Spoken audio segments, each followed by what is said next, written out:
Welcome back to another episode of Paranormal, the New Normal. I'm your host, as always, Jeremy, here trying to breach into the world of normalcy. Does it ever happen? No, rarely. It rarely, never happens. But once again, I bring a guest to help me on this epic quest. And okay, once you hear his name, you're gonna hear why I'm kind of laughing when I say that because it's kind of ironic.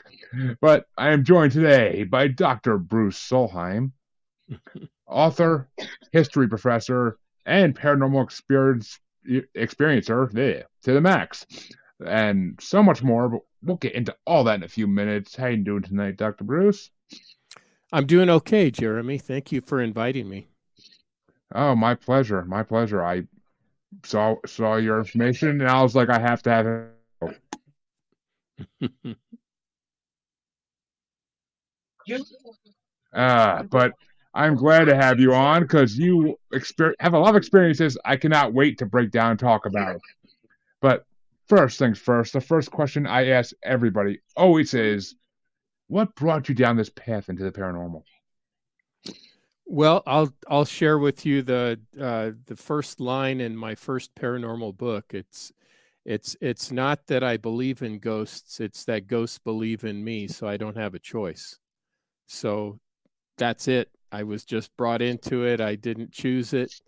And I'm just making the best of it. And it's been going on since I was 4 or 5 years old. So, but I'm learning how to manage it better as I get older. So that's good. Yeah, I would say that's a good thing. Well, I mean, that right there. I don't believe in ghosts. Ghosts believe in me. That sounds like a freaking symphonic metal song right there, if I ever heard one. And I'm a fan of that music, because that's a compliment come from me. But, oh, but well, it's been happening since you were young. My next question usually is, what experiences you've had? So I guess we'll just start with what happened when you were a kid that made you think that ghosts were coming for you, kind of in a way. well, my first experience was when I had just turned 5. It was the winter time. It was in northern Norway on a remote island 200 miles above the Arctic Circle. And I was very, very sick. There were no hospitals there. This was like 1960, almost, well, yeah, 1963. So it was a long time ago. And they thought I was going to die. My parents thought I was going to die. No hospitals, no way to get me anywhere. It was the middle of winter. And I couldn't move my head. I couldn't move my limbs. I had a high fever. And I went to lie down. They put me in this little day bed that my grandmother had in her kitchen of this old farmhouse. And I cried myself to sleep thinking I was going to die. So, and then I woke up and there was this bright light above me and like a healing, warm kind of light that made me feel good. And I've just thought everything's going to be okay. And I kind of dozed off. And when I woke up, my grandmother, and my mom were there in the kitchen. And then I got up, jumped up, and was running around. And they said it's a miracle. They thought, they couldn't believe it. And I told them about the light, and they said, "Oh, well, that's your guardian angel." It was a miracle. It was a healing. And so that's just what I believed, that it was a guardian angel. But later I found out it was a little bit more to it than that. But that kind of opened the door for me for the rest of my life. So that's what started it. And once you have an experience, it just welcomes more experience because you know it's possible. So Yeah, one. I love the fact that I was in Norway. That's incredible.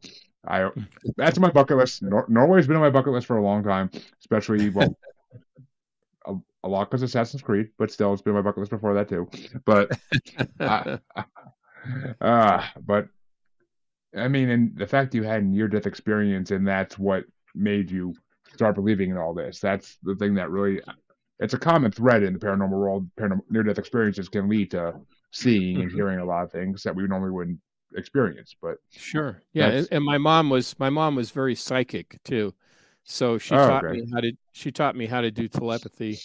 So after that experience, I we practiced reading cards, just regular playing cards, reading each other, sending, receiving. And I continued to have bizarre experiences frequently, but randomly, without really knowing how to manage it. I know a little bit better how to manage it now. I'm not saying I can totally control it, but it just kept happening. But that's kind of how it started. And we're talking about telepathy, telekinesis, or psychokinesis, alien experience, ghost experiences, demons, cryptids, you name it. I've had experiences, and I'm kind of like a lightning rod for the paranormal, I guess, is what it is. I've just resigned myself to that. That's what it is. I'm just if something's going to happen, it's going to happen around me or to me.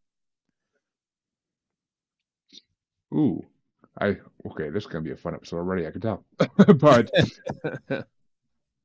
well, okay. I'm kind of curious about the telepathy thing a little more because I'll start there Yeah. because that's Mm-hmm.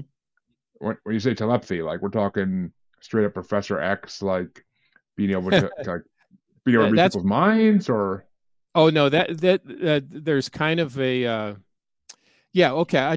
I'll tell you what I mean by that. It's not Harry Potter magic kind of stuff, and you don't really read minds. I don't read minds. I read intentions, and that's usually what people will tell you.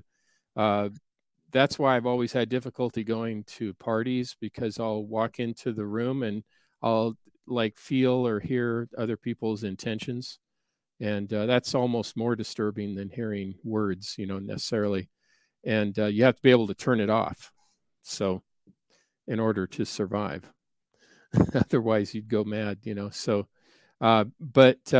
yeah, sometimes it's something that you would think would be pretty cool, but actually it's not so fun sometimes. yeah, I have to imagine. I have to imagine you go full. I have to imagine you would go full carry if you didn't learn how to control it. Yeah, you have to manage it. That's true. Yeah. Why can't the spirits in my house ever turn on a freaking light for me? Like, it's amazing. There we go. Thank you. Like when you went dark there. When you live in a possessed house. No, it's a sensor. It's a sensor light, and after the first couple times of me getting it on, it'll stay on for a long time. But it's just, I gotta get an electrician to put a real light out here. It's ridiculous. Yeah, I got you. But no, it's. I mean, I live in a possessed house too. You think the spirits would give me a hand once in a while and just be like, "Light on." Well, it depends on the spirit, Some of them have great senses of humor and are very mischievous. So ours are kind of ours are kind of boring. They kind of just don't interact with us at all. I know they're there because I do have some slight empath abilities, but other than that, like it's just they just watch. They just watch.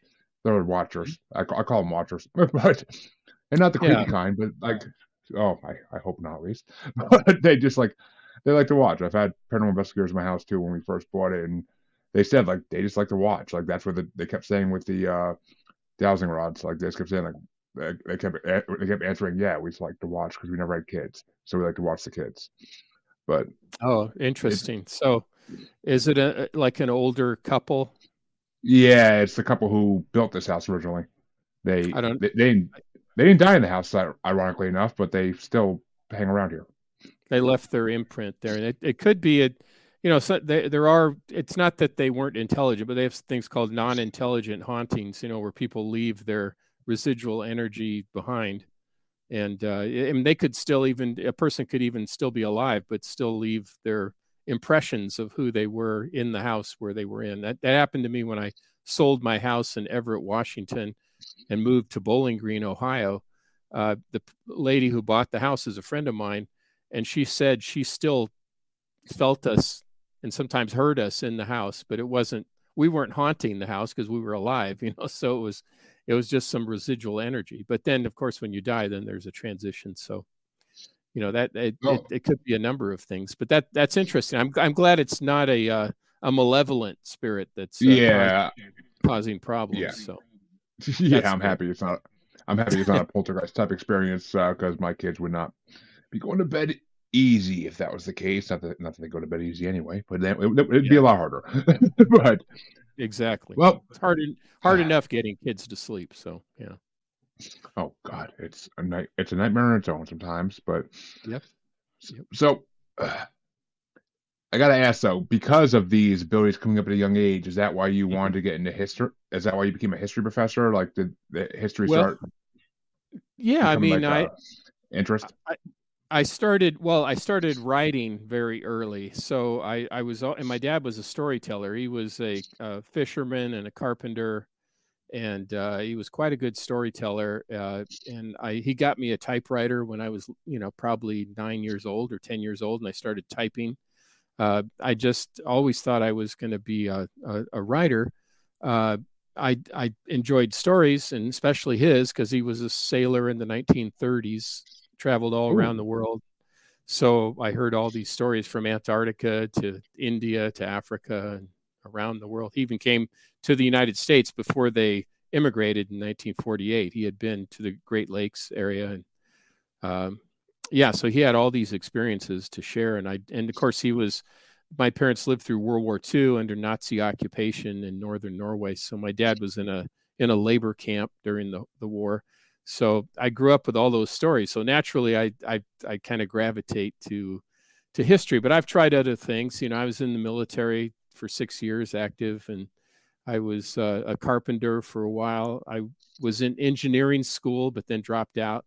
So I've tried different things, but being a history teacher is what I really enjoy. It's what I'm meant to do. So honestly, it's one of those things that I almost wish I did in my life because I always loved history and it just like was one of those things that like I regret not doing because it's I'm not gonna say it's too late now, but it's just no, that time has passed. I feel like that time has passed. I don't have time to go to college anymore and do any of that stuff. I have a family now. I have to yeah, support, so it's hard. college. It's Yeah. harder when you have little kids and although I did it, but it was a sacrifice. I'm not saying that it was the right thing to do because they were little and I missed a lot of time with them. So that's the two older ones anyway. The two younger ones I've been home, so that's different. But I understand. Believe me, it's a sacrifice. It Oh, is. trust me. Yeah. I got a third one on the way, so Ah, it's a whole cool. it's a whole yeah, it wouldn't work. It wouldn't work. There's no money for it. There's nothing for it. Like it just would never work. Exactly. But it road's not taken. That's the way I look at it. The road's not taken. But I tried being a biology teacher. That was my mistake. I should went with history instead of biology because I freaking ended up dropping out because it was just so having to remember the names of everything. It was just ugh. I don't even like thinking about it. It was just hell. But well, Yeah, actually, I like science and well, I mean, I was in engineering, so I like science and math, but I spent the whole time in engineering school illustrating and writing a comic strip for the school newspaper. So I was more interested in that than in calculus or chemistry or oof. whatever I was taking at the time. So yeah, Mm. Two of my banes right there. Oof. I chemistry is part of the reason I stopped going to college, but advanced chemistry is oof, no joke. But well, yeah, and actually, funny I said it's hell because that's actually a good segue because you said something about a demon experience, and I'm dying to hear about it. yeah. Well, I've had a couple enough to I mean, when people hear that uh, I've had all these paranormal experiences. I've had people say, "Well, you should come over to such and such a place because there's a demon in there." And I'll go, "I believe you. I'm not going in there." I've had those experiences. I don't seek them out, but I've had them. Probably uh, the most recent one actually was in the south side of Chicago. I was on one of these late night. Well, it was coast to coast AM, with George Norrie and somebody, a film producer, was watching, and he wanted to do a documentary featuring a psychic. So he called me. He got a hold of me, emailed me, and I talked to him on the phone. He said, "I want to bring you to Chicago to test your psychic abilities." And I took it as a challenge. It's like, okay, he's going to make a documentary. That'd be cool, and maybe I'll sell a few books, and who knows, what'll happen. So uh, I kind of pride took over, and I said, okay, but my wife needs to come with. And he said, that's no problem. I'll fly her out too, put you up in a hotel. took me to different places in Chicago, and I was doing okay, like a graveyard, an old building, and so I figured kind of out what had happened there, but not really dramatic. Not because he was filming me and had me mic'd up and stuff, but nothing dramatic. So I was really feeling the pressure from him that, oh, this has got to, you got to amp this up, or you're not gonna be in this documentary. So I said, well, I'll show him. Took me to the south side of Chicago. So I'm taking you to a place. A lot of weird stuff has happened here. That's all he said. I did no preparation or anything, because that was the whole deal. He wanted me to figure out what had happened there. And I went in there blind, and I got out of the car. He parked in an Aldi's parking lot. It was this old part of south side of Chicago, pretty poor area.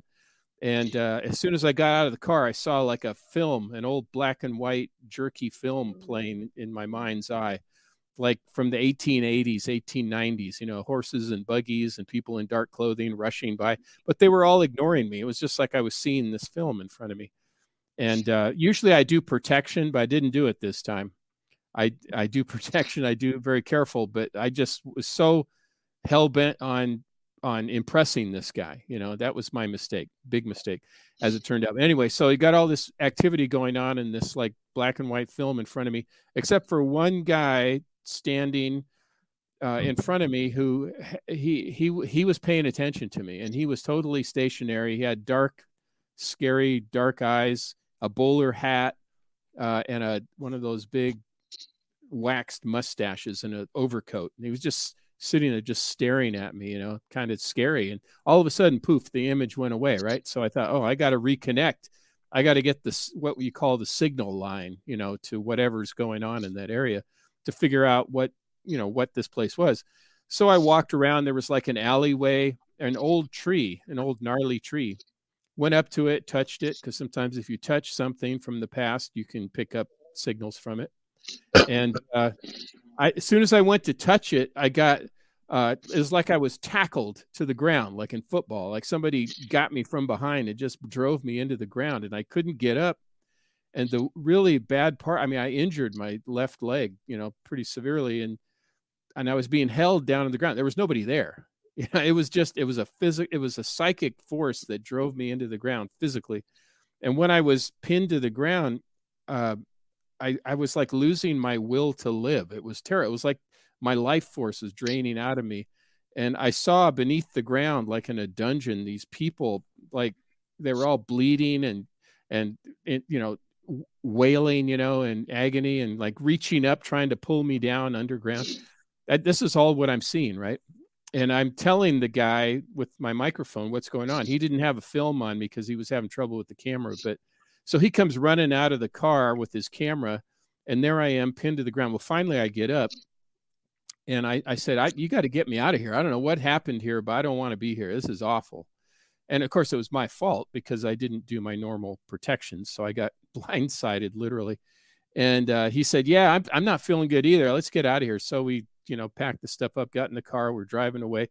And I said, what is this place? And he said, well, this is the site of the murder hotel where Dr. H.H. Holmes killed maybe about 300 people. He built a hotel during the Chicago World's Fair in 1893 or whatever it was. Mm-hmm. And this was the site of it. It wasn't there anymore, right? But there was a post office, there was an Aldi's, there was this old alleyway, and that's where it was. And I said, well, that makes sense. But I said, don't ever do that to me again. If it's a dangerous kind of really bad place, give me a little more warning, But I was mad at him, but really I should have been mad at myself because I set myself up for that. And anyway, so I didn't know who H.H. Holmes was, to tell you the truth, which is kind of strange, but I didn't. And I went back to the hotel, and I got on my computer and Googled it, and the first thing that popped up was his picture, and it's this dude with a bowler hat and the curly mustache, with the dark, scary eyes, And I said, my God, that's the guy that was, I saw. So I'm not sure if it was his presence or spirit, or if it was the demonic entity and him together. I'm pretty sure it was whatever demonic entity that had possessed him was still there in that area. And I remember as we were driving away, the film producer said, "Notice the people around here." And I said, "Well, they all look pretty poor."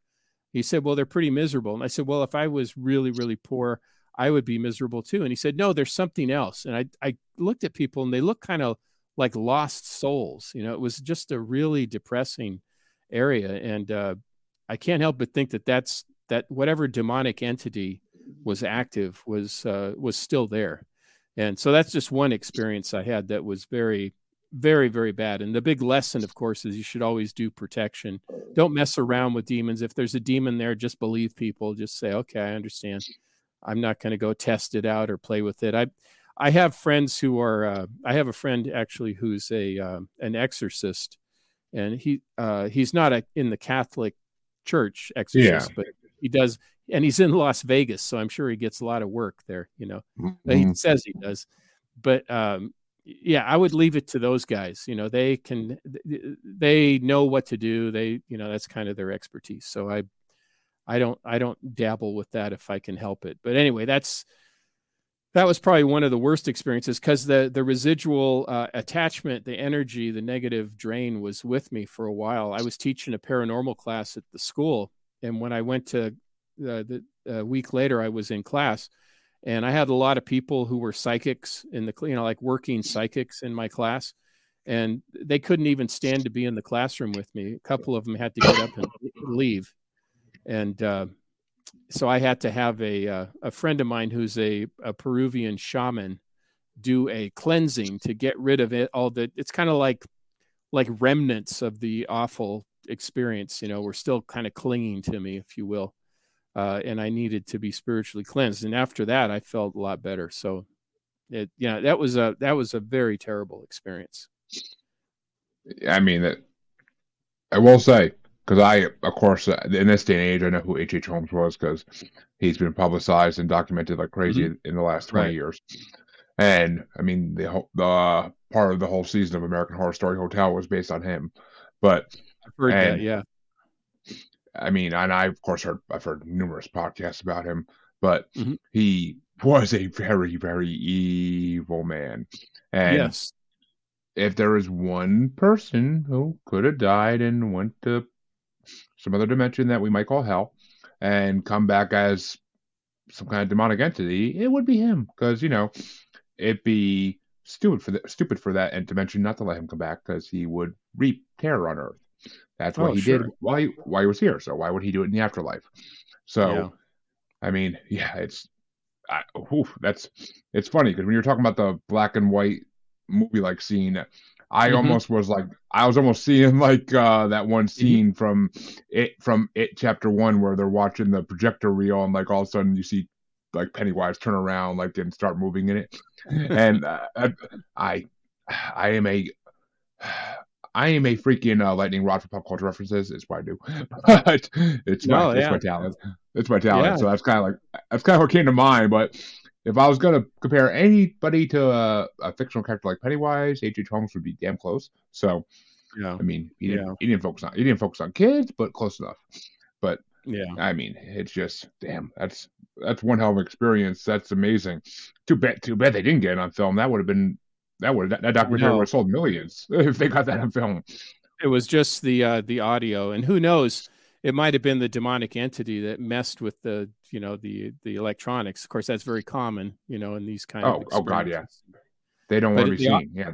yeah, the audio did work. So, but yeah, I was physically injured. It took 6 months I hyperextended my left big toe and damaged whatever you call that, the kneecap thing, in the left knee. So Oh, the something meniscus or whatever. Yeah, whatever they call that thing.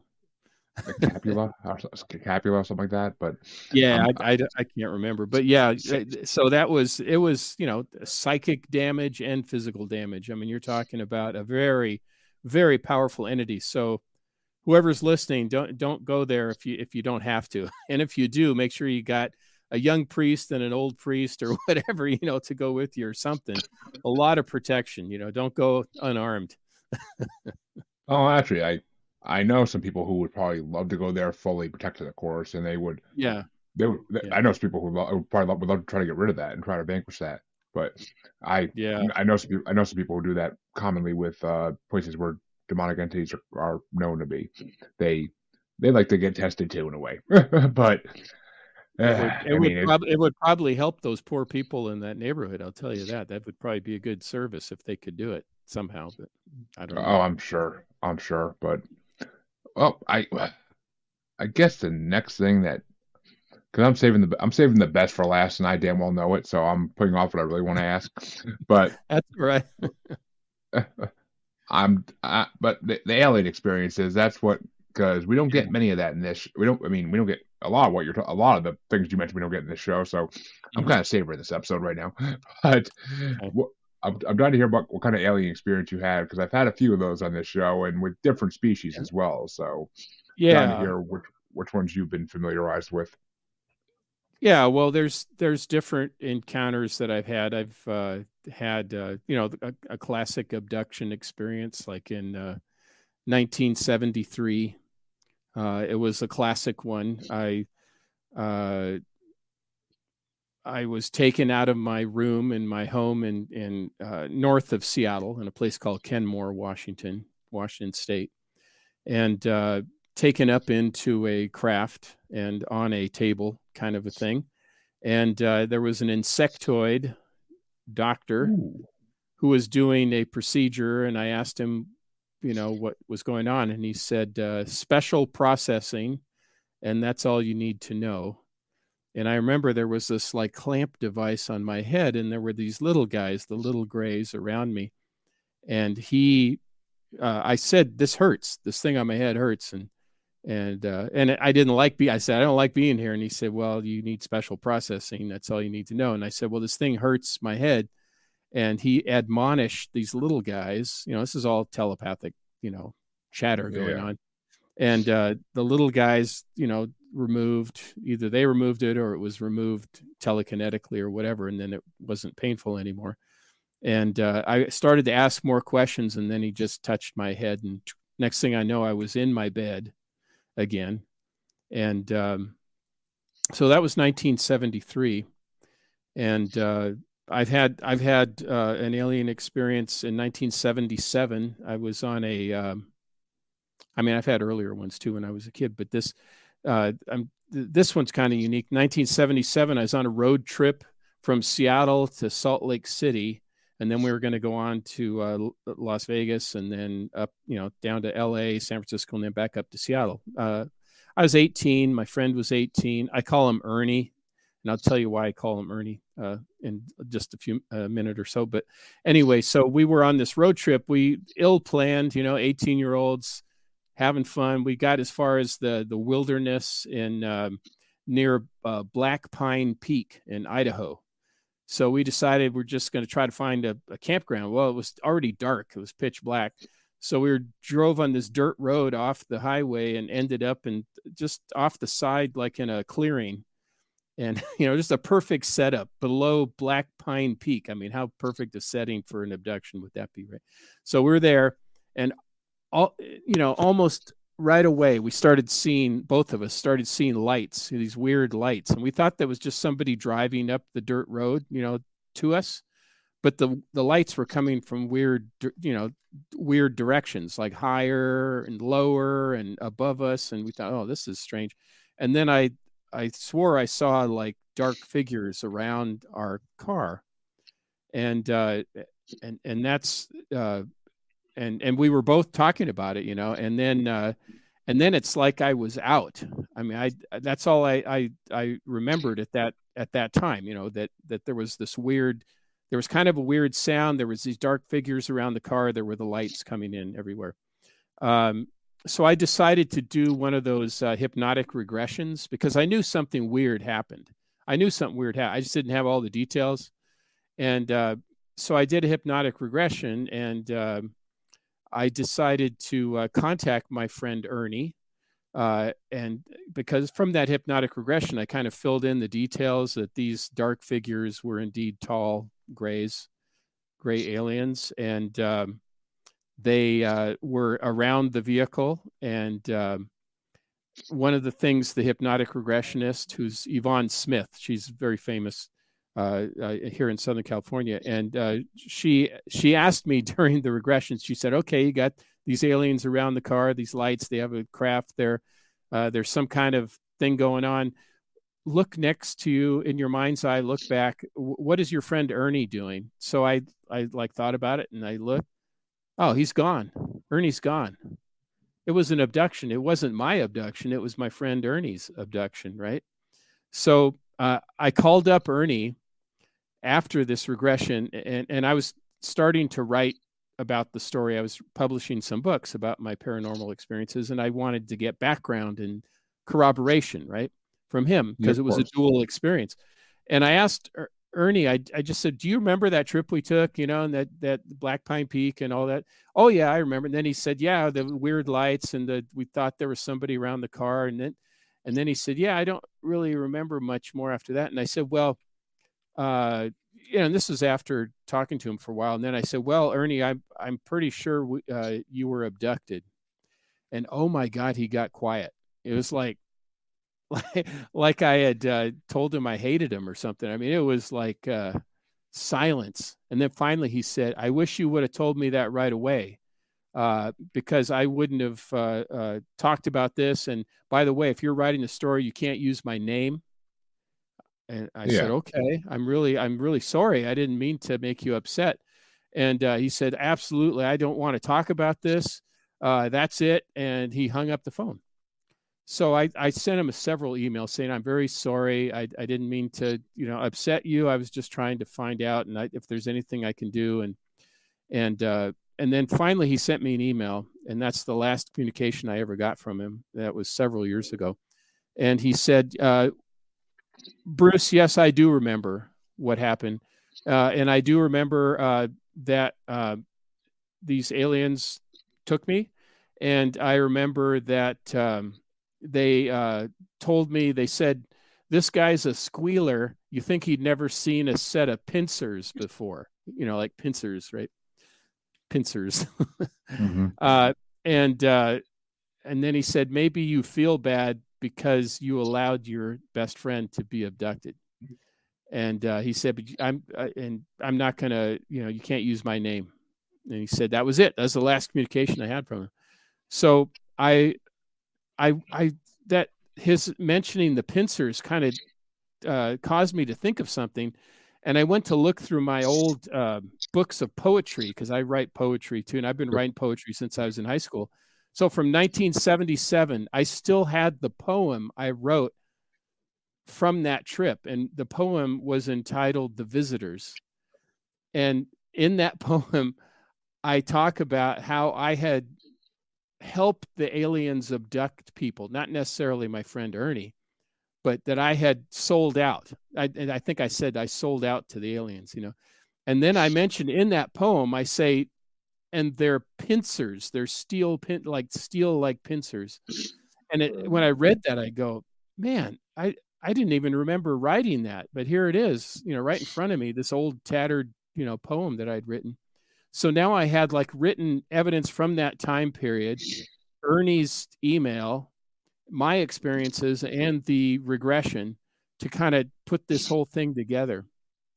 And I asked the regressionist, Yvonne Smith, I said, "Does this happen when two people have the same experience and they break up friendships or marriages or relationships?" And she says it happens all the time. One person wants to deal with it, the other doesn't, and it causes a rift. She says Hmm. it's more common than not that happens. And it's happened to another friend of mine, Terry Lovelace, who wrote a book, "Incident at Devil's Den." Him and a buddy, Air Force buddy, both got abducted at the same time, and the other one, it broke up their friendship. The other one didn't want to deal with it, and so it's not unusual. So, and I had, like I said, in '73, and then the first one alien experience that I remember was 1964, and it was a kind of a rescue experience.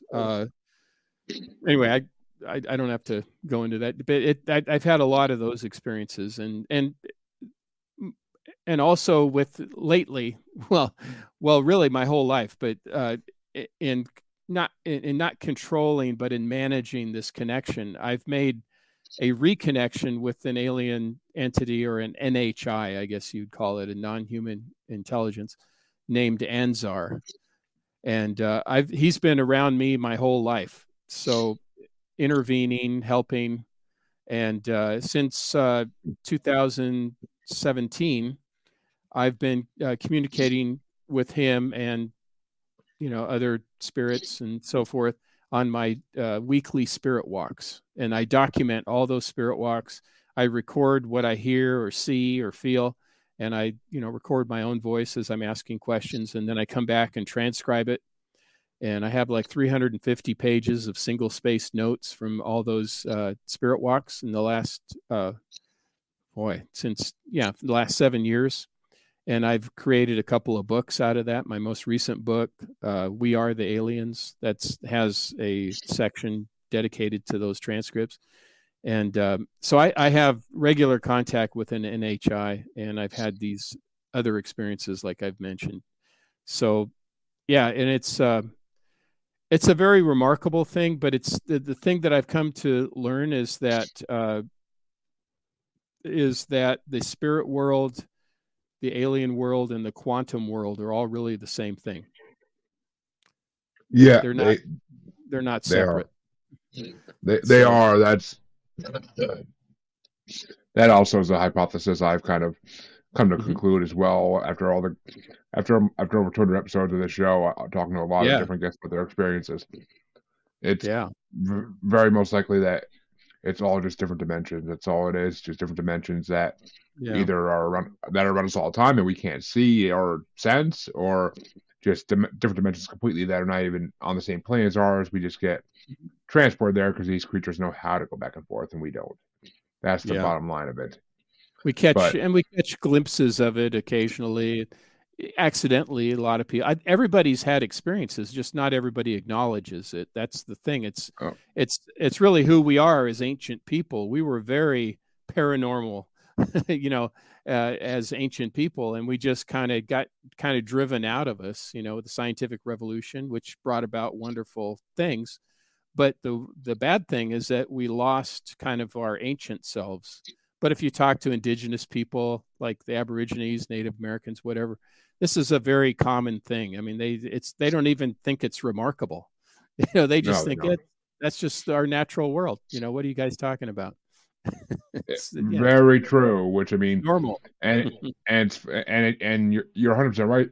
Yeah, well, the regressionist you used is 100% right, because these kind of encounters can destroy friendships. I mean, look at Patterson and Gimlin and the Patterson Gimlin Bigfoot film. It broke up. There was 4 of them on that freaking trip, and it caused all of them to lose their friendships with each other for a long time, until like the late 2000s, when they finally like met again for the first time in a long time and discussed what they saw out there. And that's when a couple of them actually took back what they said years ago and said, like, no, it was all real. It was all real. We said it was fake because we wanted to be out of it. We didn't want anything to do with it for a while. But and I understand it. I understand Ernie's position.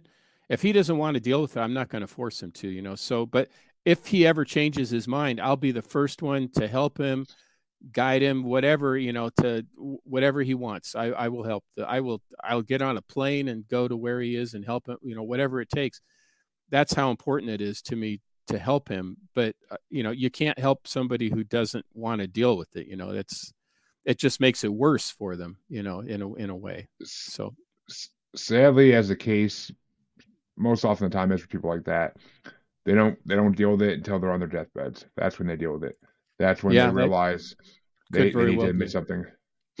I mean, but then again, who knows? Some of them don't either. I mean, if you listen to those deathbed confession TV shows or podcasts, like, there's some crazy things that get revealed when people know they're about to die and they don't have to worry about anything anymore. It's just things that come out of that could be insanely crazy. But I did just mention the Patterson Gimlin film, so I'm kind of leaning towards the topic I've been waiting to hit towards the end all night, because I knew it was going to make me giddy like a schoolgirl, so I wanted to save it. But You said you had cryptid experiences, and Yeah. that is my golden goose on this show. Always, I do not get them, but maybe once every 50 episodes if I'm lucky. Hmm. So I am dying to hear what kind of cryptid experiences you have had. I've been dying for this. Dying. Yeah. Well, okay. I got a couple of good ones. One is more of a classic one that was more recent, but I'll go back to when I was a kid. This shouldn't be surprising to your listeners or to you. When I was a kid, I liked to hang out at graveyards because I felt okay around the dead. It didn't bother me. I'd take my little kid friends with me. I was like 7 or 8 years old, and I've already had weird experiences, right? So Mm-hmm. we drive, we ride our little bikes to the, with the old banana seats and the big handlebars back in the '60s, and we ride up to the local graveyard and we have our lunch. Well, one time we decided because my brother had told me that if you went down the other side of the road, there was the crematorium, and then there was this old dirt road through the woods that went down to what he called a swamp pond, which sounded intriguing to a little kid. It's like a swamp pond. That sounds excellent, right? So we ate our lunch, we were hanging out with the dead people, and then we went down that little dirt road. It was kind of scary. It was still daytime, but it was getting darker and darker. And then we got to the swamp pond, and it's got lily pads and it's kind of moss hanging down. You can imagine what it looks like, right? It's kind of scary. And we were there, and all of a sudden, on the other side of the swamp pond, we heard this weird, like the crackling of sticks and stickers and blackberries, and like something was going on or moving around over there. We couldn't quite make it out. My friends got scared and they took off on their bikes. Well, I tried to take off too, but on those old bikes that we had, the chain came off. It always was coming off at the most critical situation, Of right? course. So Of my course. chain comes off. I'm struggling to get the chain back on. This thing is getting closer. It's coming around. It's coming around to where we were, and it was extra creepy because there was like these cement crypts piled up there, and the teenagers, I guess, who had been there, probably my brother, had spray painted something on the crypts and had left beer bottles, there or whatever, uh, Rainier beer, if you want more detail. But anyway, so I finally got the chain on, and the noise was getting closer and closer, big, this horrible noise. So I started going up the dirt road, and as I looked back because I was just wanted to see what was this thing. Well, it was kind of murky, and I couldn't quite see, but there was something on its back legs. It kind of looked like a wolf, but it was on its back legs by the crypt. Kind of with its hands up on the crypt, and it was not a wolf. It was because it was too big. It wasn't a dog. It wasn't a person. I don't know what it was, a werewolf. I don't know what it was, but it was not human and it was not a regular animal.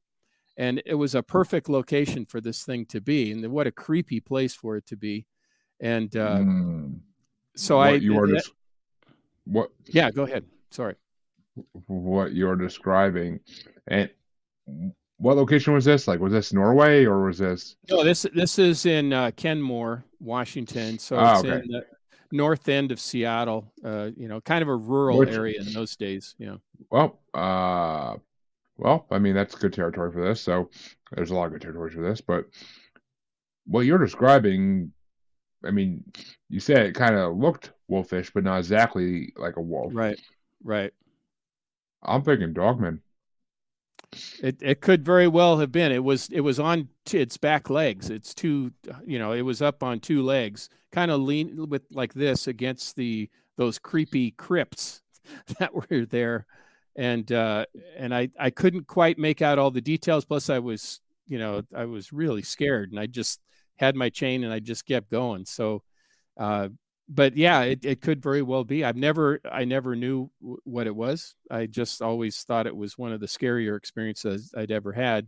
It was very dramatic because of the chain coming off too. So, but the other one is a more classic one. My wife and my wife Ginger and I were coming back from Seattle, a road trip up to Seattle, driving through Northern California, and we were not far from, I think it's called Oric, on the Redwoods Highway, right? Through the Uh-huh. windy highway, almost to Oric, maybe about 5 miles from Oric. in Northern California. And I was driving, it was really dark. And all of a sudden on the side of the road, I mean, like, and it's a narrow 2-lane road, right? Uh, there was something right on the pavement, right on the side, and it was very, very tall. And as we drove closer and the headlights kind of caught the edge of it, it was Bigfoot. It was Bigfoot. And now I remember I was driving and I was so taken by it. Then I felt like I better keep going, because it was right next to, like, I'd say we passed within a foot, like 12 inches from it, my mirrors, on the side of the truck. We Of drove course. by and I woke up Ginger. She was sleeping and she was on the passenger side where it was. And I said, I just saw Bigfoot. And she said, no. And I said, yeah. So I'm going to stop. I'm going to turn around and go back. And she said, no. And I said, oh, I'm going to stop. I'm going to go back and see. And she goes, don't you dare stop. You keep going. And I said, well, I'm kind of tired too. And maybe, we should stay in Oric. It's only 5 miles away. No, you keep driving. You keep going. It's not like she believed it, but she was scared, because maybe, right? That's what she was Yeah, of thinking. course. And then I didn't know it at the time. I mean, I'd obviously heard about the classic Bigfoot footage in Northern California, right? And the one walking by the timber that's fallen, and Oh, the Patterson Gimlin film, like I talked about earlier. yeah, Yeah. yeah. So I so I thought, okay, how many other Bigfoot sightings have there been there? And oh my God, there's a ton of them. And of course, that Oh, was filmed in the woods, probably just a few miles away from where that incident had occurred, near Oric. And so yeah, that's my Bigfoot experience. So those are two of my cryptid experiences that were kind of fun. And oof. and I always think about the old he's dead now, but the comedian Mitch Hedberg. You remember that? You ever hear of that guy? I know. Or seen? Yep. I know who Mitch Hedberg is. Yep. Yeah, and he had that routine where he says, why is it that people always say that the film they take of Bigfoot is always blurry or whatever, and why can't they have clear film of him? And I and then the joke is he said, well, maybe Bigfoot is blurry, and it's a joke, right? So it's kind of funny. But what I understand, it's an interdimensional kind of thing, and you might be catching it in phase, so you might, by the time you get a camera or just maybe the effect of whatever, that it's an interdimensional creature, which is what Native Americans a friend of mine who went to Pine Ridge met with a lot of, people there, the Native Americans there, and they have Bigfoot sightings all the time. I mean, it's just all the time at Pine Ridge. So, and they think they're interdimensional. That's what they think. So I kind of go along with that hypothesis. Yeah, it's highly. See, this is a theory that I freaking hated when I first started doing this podcast, and I used to try to fight it constantly. But as a mature adult, I had to eventually realize maybe I'm wrong, and that I kind of can see the hypothesis that Bigfoot is ultra terrestrial, which means interdimensional creature. Because I mean, it would make sense. I mean, it would make sense to why there's never bodies when they are supposedly killed and shot, or why people, and the fact that the cameras never can get really a clear shot of them. Because I mean, don't get me wrong, I have seen some clear shots of Bigfoot, but I think that these ultra-terrestrial creatures, and Bigfoot's not the only one by far, but I think they have the ability to affect technology. Yeah. I think they have some kind of psychic ability to affect technology and make it not function as good as it should. They may not completely stop it from working, but they will make it stop working somewhat. And I think that's why we can't get a good picture of Bigfoot. I mean, some people have. I think you have to catch them unaware to do that. I think it has to be a conscious thing they're doing. I don't think it just happens like that, because I don't think it's an unconscious thing. I think it's a very conscious thing they have to do to make it work like that. But I mean, part of me always wanted to believe the whole Gigantopithecus thing, and that's what Bigfoot are, which may be true to some degree. I mean, I just had Leslie and Stephen Shaw on the show a couple weeks ago. I don't know if you heard of them, but they're huge alien abductee. They've been his family has been abducted for 3 generations, Hmm. so it's a huge history of alien abductions there. And where the hell was I going with this even? Oh, but they believe. I mean, Oh, the they interdimensional have. aspect. Yeah. Well, yeah. They have a belief that all these extraterrestrials, Palladians, reptilians, all these other ones I can't think of at the moment, have been around since we were cavemen. Hmm. And when the Great Flood happened, that happened in every myth, and like they told me they actually had the number, but a crazy amount of mythos throughout the history of Earth. Sure. The Great Flood happened everywhere in every mythology. So it happened, obviously, but they believe that the extraterrestrials took all the humans who were smart enough to go with them to underground bunkers when this happened, and that's where they went. They went to They went to the Hollow Earth theory comes into play here, and they went Hmm. down into the Earth and survived and thrived, while the humans who were left on Earth because they were too stubborn or too stupid to go down basically stayed dumb. And they are the humans that a majority of us are nowadays because we evolved since then. We got more intelligent to some degree, I'll say, but I'm not going to give us too much credit because we're humans. But the it's believed now that the ones who went with the extraterrestrials in the bunkers and into the Earth are their descendants are what we call star seeds. That they are the ones who are connected to the Hmm. extraterrestrials, the ultra-terrestrials. They're the ones that are like you, are a lightning rod for everything paranormal. So, I mean, it's not the first time I heard that theory, but it's the first time I really had it elaborated like that, and it does make a lot of sense to me. I've been mulling it over for weeks now in my head, and Hmm. because this is what I do during the day when I'm fucking working, I think about paranormal stuff. But um, Well, it's hard not to. it's hard not to, and I mean, Yeah. this theory does make sense though, because I mean, it would explain so much, and I mean, the Hollow Earth theory explains a lot for cryptids because it gives them places to hide on Earth where they can Hmm. get away from humanity because humanity's not friendly to anything they don't understand. But they this the same guest also told me that there's a scientist, I don't know her name for the life of me, but there's a scientist in California who supposedly has found proof of Bigfoot Hmm. because she met she uses this lake in California, this big lake, and she looks at all the urines that's in it, urine from different animals, and Hmm. okay, most of them are identifiable animals that we know exist. But she found one that's not identifiable, but is a primate in Hmm. California, and she also has hair samples that cannot be anything.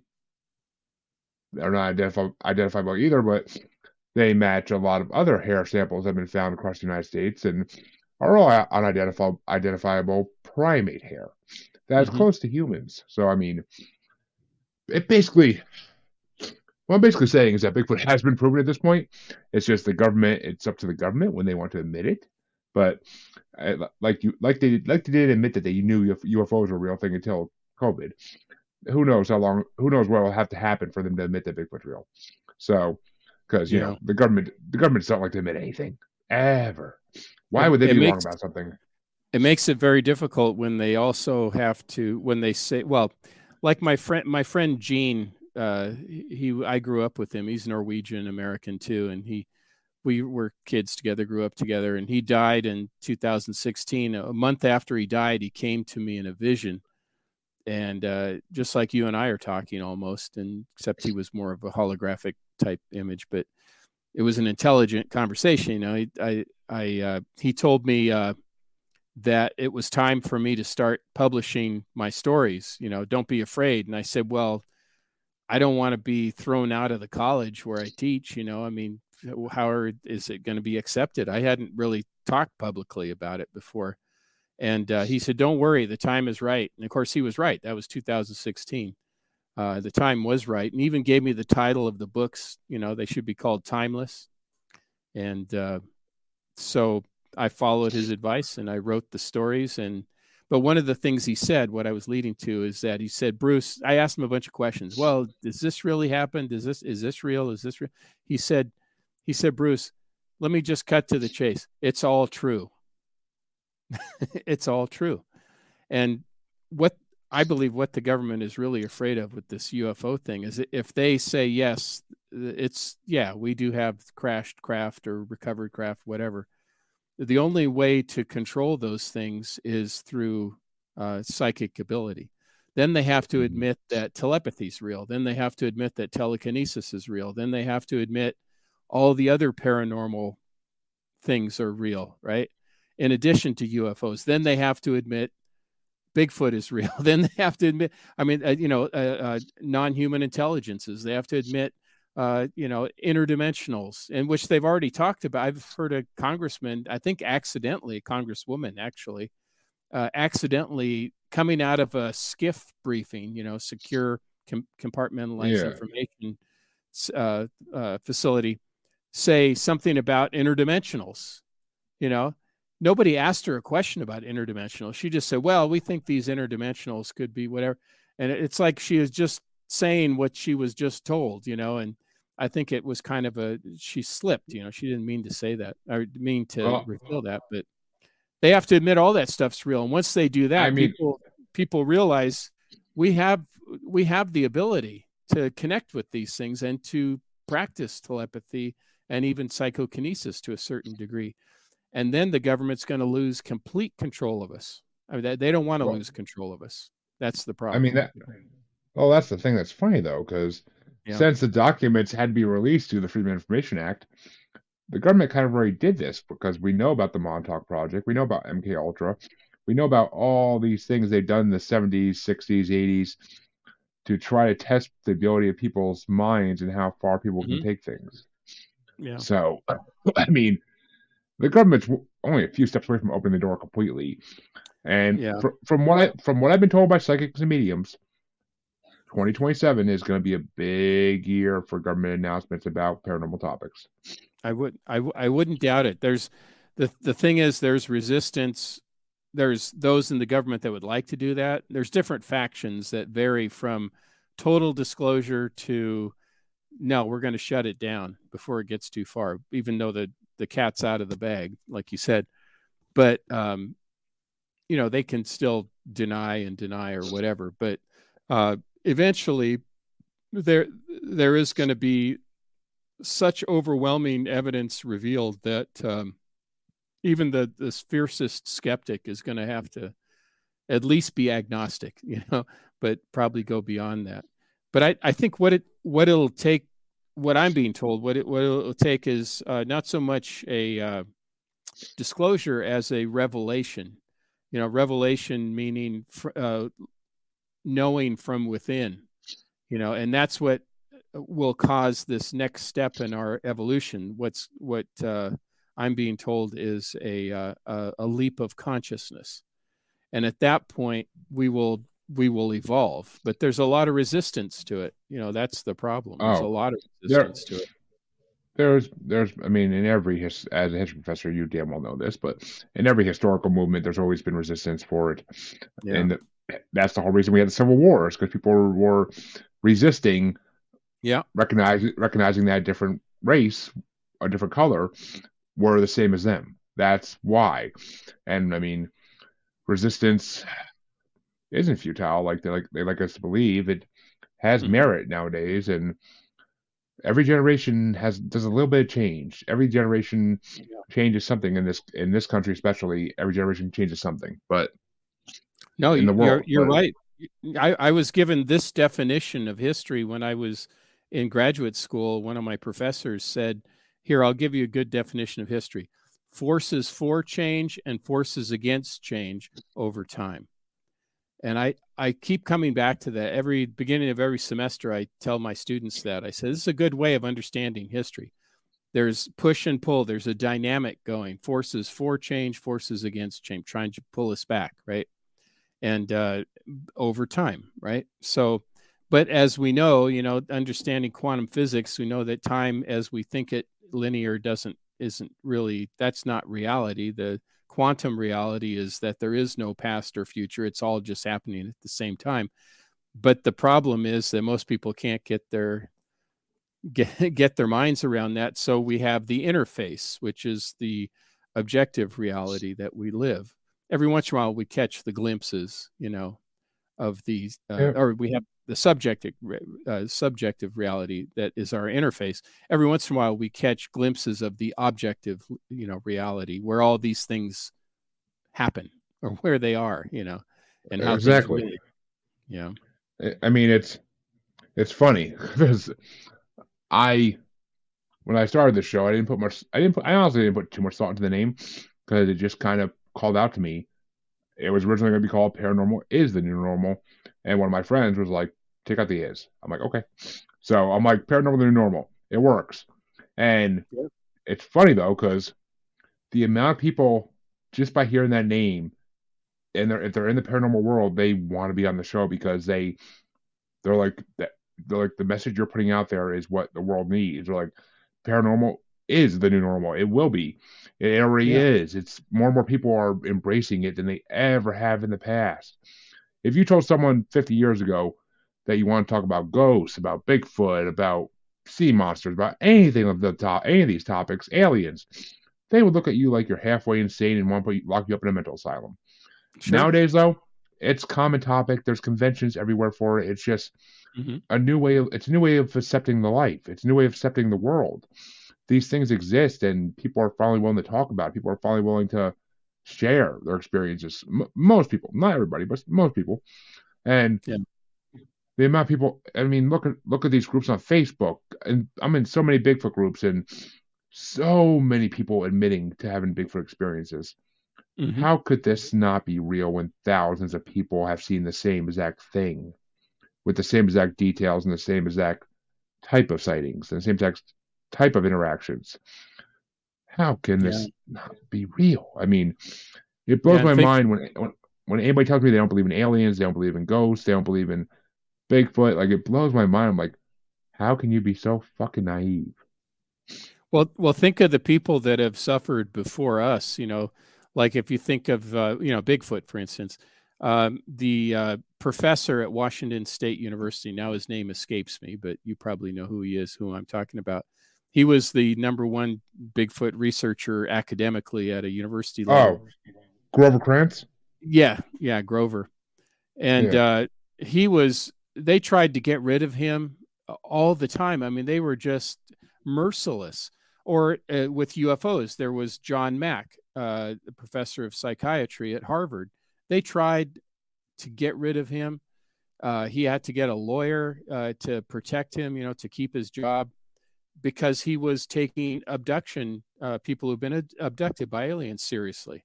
And they were just trying to do their job as academics, do real research.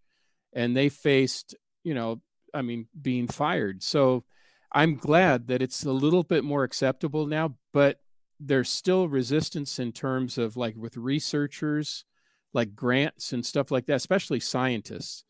They're more driven by grants. And a lot of them are afraid to express their views too much because they're afraid it'll cut off like half of the grant sources rather than this large pool of grants they could qualify for. Instead, now it's cut if they Yep. admit to, this. So there's That still that, there is still that fear that's very real for some people. For me, I'm 65. I could retire. It doesn't, what are they going to do to me? I mean, there's nothing they can do to me. It's not like I'm at the beginning of my career where which I have to worry, I'm not worried. exactly, and that's actually funny you say that because I was just gonna say like from people I talk to alone, a lot of them have told me like off camera like I waited 40 years till I was at a point in my career where I could actually go out and talk about this in public and not get Yeah. esconded for it, not get kicked Yeah. out of my job for it. Like it's and a lot same thing with government officials. A lot of government officials wait until Sure. they're close to retirement before they start be willing to come on shows like this and talk about it because they don't want to get the government to kick them out of the fucking job. They don't want to lose their pension, Sure. their tenure, or anything. I mean, it's sad. It really is. And It's but dollars and cents. It comes down to dollars and cents and just having to live, And like David Grush, how he was mercilessly attacked and they tried to ruin his reputation by coming forward. And that's just I mean, my son, who's currently my eldest son, who's in the Air Force at Wright-Patterson Air Force Base, Ooh. he has had experiences, a lot of experiences, and at Wright-Patterson, he works in Area B too, the super secret part, and he actually works at the Air Force Research Laboratory in Area B on Wright-Patterson, and he has some things he needs to get out. But and I told him, I said, contact your member of Congress. Some of them will help you, and they'll actually cut through the red tape to get your medical records or whatever it is you need. And I've actually had the members of Congress help me. And I said, besides, there's a whistleblower protection, for people that are in the service or in the government. Yep. And he goes, Dad, do you really believe they would leave me alone? and he said, do you think that he said, I don't believe that whistleblower stuff really works. He's nervous. And like you said, all these other potential whistleblowers that have all this information, they saw what happened to David Grush. They saw what happened to other people. And David Grush even admitted people have been harmed and even killed over this. So Oh, it's a very real fear. I'm not talking about myself. I mean, what the worst thing that I imagine could happen is that they'd fire me from my job or something. I didn't think I was going to be, the college would kill me or something, but if I was in a top secret clearance type job, who well, knows? the college won't. The government 100% will do what they have to silence people. Oh, sure. There are. It's funny because it's funny you mentioned Grover Krantz because Mm-hmm. his niece or great niece has a podcast called Wild Thing, Oh, I didn't know and that. Wow. the whole first season is her talking about Bigfoot, Okay. and her uncle is brought up in it a lot. Like Grover's Mm-hmm. brought up in it a lot. Like he's talked about it a lot, and yeah, he went through hell. He went through hell for what he believed. Yes. And then, I mean, she did a season on extraterrestrials too. She did a season on nuclear power and Mm-hmm. nuclear war. She did a Mm-hmm. whole season on that. I don't think her fourth season has come out yet. If she's still doing it, I honestly, I'm so far behind on podcasts. I'm funny, but Well, there's but there's yeah. so many to keep up with. It's hard to keep up with. Oh, it is, and I mean, Yeah. her that's why I know that name Grover Krantz though is because Yeah. of her because she publicized who he is and what he did. But Yeah.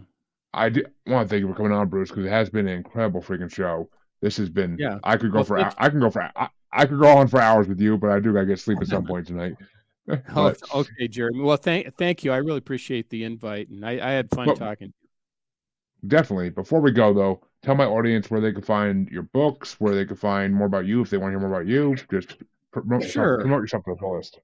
Yeah. Just my full name, BruceOlavSolheim.com. They can see everything I'm up to, but all my books and comic books and stuff that I've published are all on Amazon. So you just need my name, Bruce Solheim, on Amazon, and you'll find everything, all my comics and my paranormal books and all my pre-paranormal books, all my regular history and political science books that I've written. So the whole thing. So I really appreciate your time, and I hope your audience enjoys what we've been talking Oh, about. I'm pretty sure they will. I have no freaking doubt in my mind they'll enjoy it. But Okay. uh, for all the people who've been watching, thank you. We got a couple likes, so people already are loving it. But Yay. so thank you to everybody watching. Yeah, and to all my listeners, I hope you enjoyed. I know you will. I know you will. I already know some groups on Facebook that are going to eat this whole interview up with a passion. But you all know where you can find me. Yeah, I'm not gonna give you a shit if you don't know. I mean, I'm gonna give you a shit, but still, you should know. But if you don't, check the outro for all my listeners. It's all in there. If you're watching, it's on the bottom of the damn screen. Just watch it over. But until next time, I will be back, I believe, next week at some point with more interviews, of course. So have a good weekend, everybody. Enjoy Memorial Day. Don't drink too much. I mean, drink whatever the hell you want. I really don't care, but be safe about it. Until then, have a good one. You can find me on Facebook as Jeremy Bryant, or you can find me as Uncensored, Unapologetic, and Untamed UQ Podcast Collective Facebook group. You can find me on Twitter and the Instagram as at Juggalo Bastard, or should I say X now. And you can find me on TikTok as at Juggalo Bastard Podcast. You can also find me on YouTube as Paranormal the New Normal. And you can also find me streaming on YouTube as Blind Knowledge Network, because all knowledge is blind until they admit Bigfoot exists.